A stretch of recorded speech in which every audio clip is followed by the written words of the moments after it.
Hey, it's week 6 of our Easter season together, and we are talking about living life together apart. And so I thought it would be a good time to talk about loneliness. Loneliness is one of the few remaining common feelings we have that are completely stigmatized. We've developed more and more words to account for the feeling that people are out there having a wonderful time and we are not there. Like FOMO, fear of missing out, just that perpetual sense that if you're looking on social media that like everyone is getting together without you. And now that we're here in pandemic world, it's worth re-examining our beliefs about loneliness. I think the first place to start is by acknowledging how unbelievably common it is to feel lonely and then to feel dumb for saying, I feel lonely. I remember the first time that I realized that I was unbelievably lonely, like as an adult. I was sort of in that transition from the crisis of cancer to the experience of just like chronic fear, and that big rush of everyone being there had sort of petered out. And then it was just me in this new terrible normal. And I looked around and I realized that I didn't really have all the same people in my life that I wanted or needed.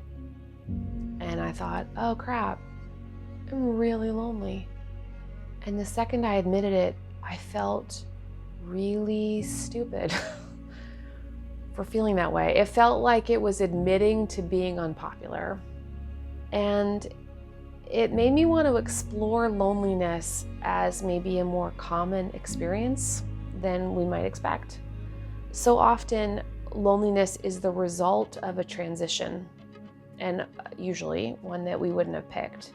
So people talk about feeling lonely like after they have a kid, or even sometimes after they get married, if they don't have the same friends or it's not syncing up, or especially after they get a divorce, or you move to a new place and all of a sudden you're just looking around and you just don't exactly have the people that you need.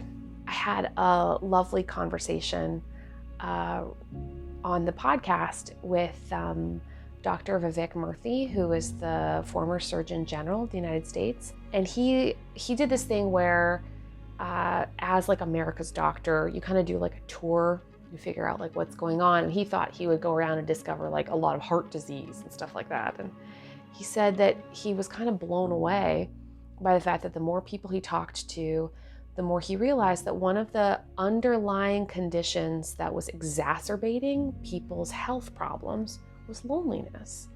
Is that when we have problems, that tends to be the part when our lives thin out. And that's the moment where we actually need the sort of mutual support, that feeling of like when all the cheerleaders come together and put their hands together and like volley people up.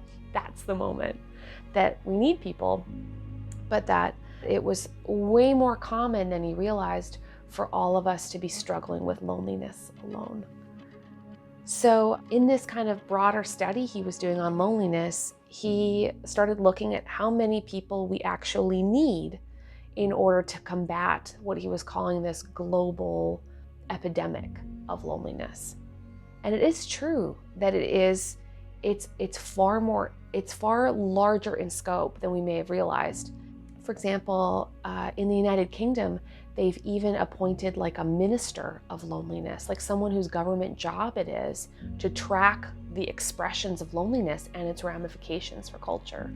So knowing then that it is sort of structural, that there are reasons why we're so lonely, and then having him frame out like a little language for then what we can do. He said, for someone to get over, especially the worst parts of loneliness, you really only need 3 people.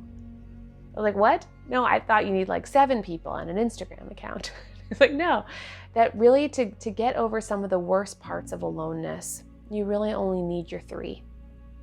Find your 3.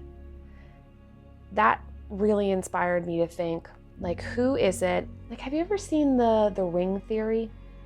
It's this lovely visual of how people who go through something have circles, sort of concentric circles. Think of like a tree and its various rings of like people who are affected by that problem. And the person who's going through the main thing is the thing in the middle. So what he's basically saying is like, who's that first rung around you that you need? Who are the 3 people that you can call or put on an emergency form or complain to or about, which is the fun part. So the fact that we're more basic than we realize is also part of the solution. Is that now in pandemic world, it is a great time to lift the social stigma on saying, I'm lonely. Because yeah, we are all crazy lonely. Even those of us who are unbelievably introverted, like my husband. He's like, yeah, I could really use a friend right now. So, like, now is the time. Now's the time to use this as the reason and the excuse to reach out, to like get in touch with that old friend, to like pick up the phone like a non-millennial and use the phone like a non-texting machine, to send a video, to just like figure out a way to reach across the divide, even though it's mediated, to reconstitute a little more of that connection that we all need to get a little more oxygen in our own little ecosystem.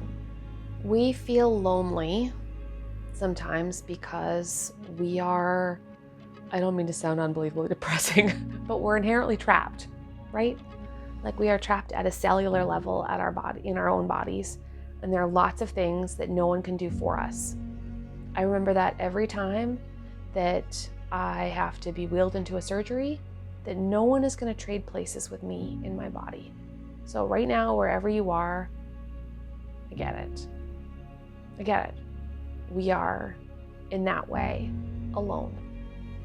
And that's a good time to pull apart 2 kinds of distinctions.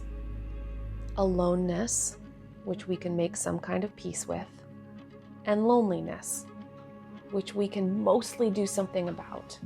We can reach out, we can find others, we can surround ourselves. But the one little bit in there that I just want to acknowledge is that there is a kind of ache inside of us that is natural. It is unquenchable. I think we could be in a house full of every single person who's ever loved us and having the time of our lives and having wine and cheese, if you're me, and there would still be a little ache. And that ache, in the Christian tradition, the way we talk about it is a little ache because we're not yet home. We are living in a world of not yetness. Our brokenness and of our cultures and our relationships and our lives and our bodies is still here. We are not yet made whole, which we will be at the end of time. So that ache we have is natural and just a part of the human condition. It makes great poetry, but I know it doesn't feel like it's supposed to be there. But it is the part of us that is only at home in God. And every now and then we get to feel it, and the rest of the time we get to live with it. So loneliness is not the enemy, and it's nothing to be embarrassed about. It's just who we are, the needs we have, and how we're made. So let's use the fact that we are built for connection as the reason and the excuse this week to reach out and make the connections that we need. So I hope you find your people. I hope you find some of your people here at Life Together Apart. And I hope you know that you are absolutely and in every way made to be loved. I hope you have a beautiful week.